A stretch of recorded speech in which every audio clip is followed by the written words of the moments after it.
This is a Skullcandy spook.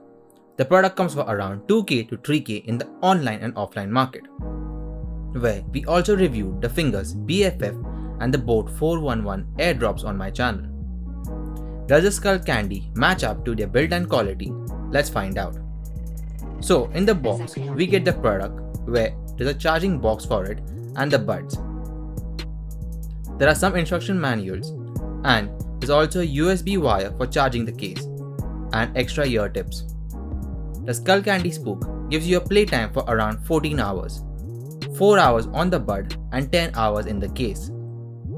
When you see 3 lights on the case not blinking, that means it's full charged. Now, when you open the case, the buds go in pairing mode. It will turn red and blue lights. Once connected, they turn blue, and when they are low on battery, the red light on the bud keeps on blinking.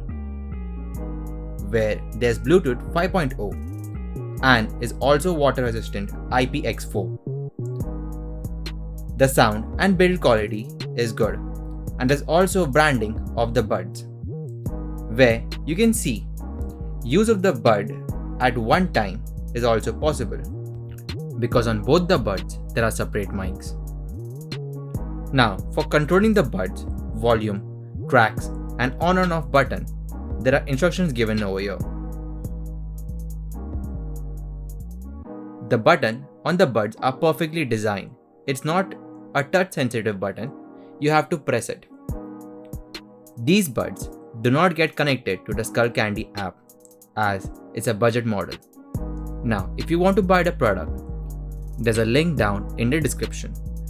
And if you like this video, hit a like and thank you for watching till the end.